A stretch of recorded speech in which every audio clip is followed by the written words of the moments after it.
मित्रांनो, गुजरातमधल्या पाटण येथून एक धक्कादायक व्हिडिओ सोशल मीडियावर व्हायरल होत आहे, जो सर्वांचं लक्ष वेधून घेत आहे। इथे एका लग्नामध्ये चक्क लोकांना पाणी आणि दुसरं पेय देण्यापेक्षा ताक देण्यात आलं आहे, पण हे ताकही साधंसुद्धा असं वाढून दिलेलं नाही आहे। या ताक वाढण्यासाठी चक्क नळ लावलेले आहे आणि ज्याला जेवढं वाटेल तेवढं ताक ते या नळावाटे घेऊन सण पिऊ शकतात।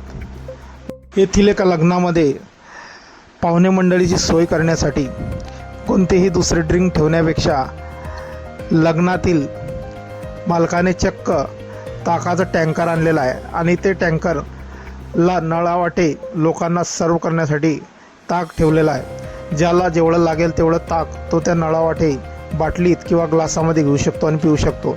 जेवढं लागेल तेवढं ताक पिताय लोक। तरीही एवढं लग्न झालं, वराडी मंडळींना ताक दिलं, तरीही एक टँकर ताक शिल्लक राहिलं, तर या माणसाने गावातील लोकांना बोलवून त्यांनाही ताक वाटलं। या ताक सर्व करण्याचा व्हिडिओ सोशल मीडियावर चांगलाच व्हायरल झालेला आहे। आपण बघू शकता कशा प्रकारे नळावाटे लोकांना ताक दिलं जात आहे। दरम्यान ही घटना पाटणमधील एका लग्न समारंभात घडून आल्याचे सांगताय। शेवटी म्हणतात ना, लोकांना आनंदी करण्याचा खरा मार्ग हा त्यांच्या पोटातून जात असतो।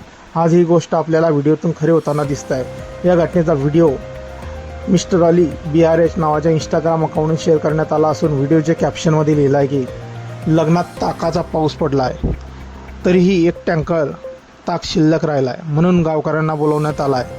व्हिडिओवर कमेंट्स करताना अनेकांनी या दृश्यावर आपले मत व्यक्त केले आहे। एका युजरनं म्हटलं आहे, गुजरातमधील आमच्या गावांमध्ये ताक मोफत मिळते। तर दुसरे युजरनं म्हटलं आहे, भाऊ ते लग्न नव्हतं, तिथे मोदीजी आले असतील म्हणून हे सर्व केलं आहे। तर आणखी एका युजरनं म्हटलं आहे, ताक नळावाटे देण्याचा हा जुगाड आपण पहिल्यांदाच पाहतोय आणि हा जुगाड आपल्याला आवडलेला आहे। तर अजून एकाने म्हटलं आहे, दारू पिण्यापेक्षा लग्नात अशा प्रकारे ताक दिलं तर ते चांगलं आहे, लोकांचं आरोग्यही सुधारेल आणि लोकांना चांगली सवयही लागेल। मित्रांनो, आपली काही प्रतिक्रिया असतील या व्हायरल व्हिडिओबद्दल आपण कमेंट बॉक्समध्ये देऊ शकता। व्हिडिओ आवडल्यास व्हिडिओला लाईक करायचा आहे, शेअर करायचा आहे आणि चॅनलला सबस्क्राईब करायचा। मित्रांनो, धन्यवाद।